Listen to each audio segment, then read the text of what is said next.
This is your mind. What if your brain is secretly working against your long-term goals, tempting you to prioritize short-term pleasures over lasting rewards? I still remember the day I spent my entire tax refund on a brand new laptop, only to realize later that I could have used that money to pay off my student loans. It was a classic case of prioritizing instant gratification over long-term benefits. Have you ever found yourself making similar decisions, wondering why you're choosing instant pleasure over future rewards?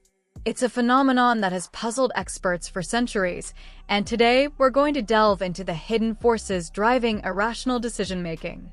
Our brains are wired to respond to immediate rewards, often at the expense of long-term benefits. This is evident in the way we check our phones constantly, seeking instant validation and connection.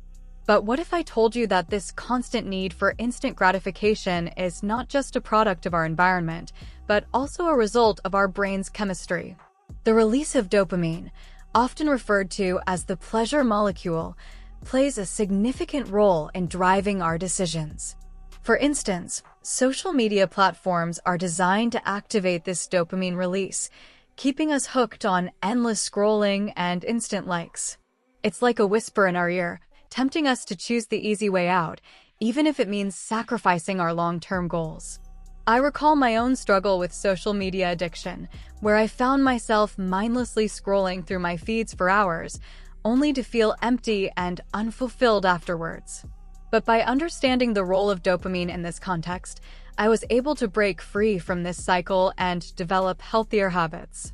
The hyperbolic discounting model suggests that immediate rewards are prioritized over long-term benefits due to the way our brains discount future rewards.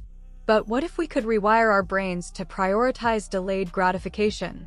Imagine being able to save money, stick to our diets, and make decisions that align with our values and goals. It's not just about having self-control, it's about understanding the underlying mechanisms that drive our decisions. For example, I started using a budgeting app that helped me track my spending habits and set financial goals. By doing so, I was able to make more informed decisions about my money and prioritize my long-term goals. Let's take the example of a smoker who continues to smoke despite knowing the long-term health risks. On the surface, it seems irrational, but what if we look at it from a different perspective? What if the smoker is not just addicted to nicotine, but also to the feeling of relaxation and stress relief that comes with smoking? This is where the concept of emotional accounting comes in. Our brains have a tendency to prioritize emotional rewards over financial or physical ones.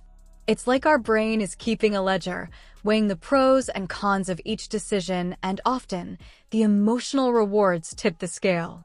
I've seen this play out in my own life, where I've prioritized short-term emotional comfort over long-term benefits. But by recognizing this pattern, I've been able to make more intentional decisions that align with my values and goals. Furthermore, research has shown that cognitive biases and heuristics often lead to irrational decision-making. But what if we could use these biases to our advantage?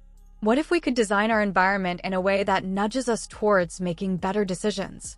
For instance, by setting up automatic savings plans or using apps that track our spending habits, we can create an environment that supports our long-term goals. I've found that by setting clear goals and creating an environment that supports them, I've been able to overcome my own struggles with instant gratification and make more intentional decisions. In conclusion, our brains are wired to respond to immediate rewards, often at the expense of long-term benefits. But by understanding the hidden forces driving irrational decision-making, we can make more informed choices and cultivate self-control. We can rewire our brains to prioritize delayed gratification and design our environment to support our long-term goals. If you want to learn more about the intricacies of the human mind, be sure to subscribe to our channel. And that's why we are.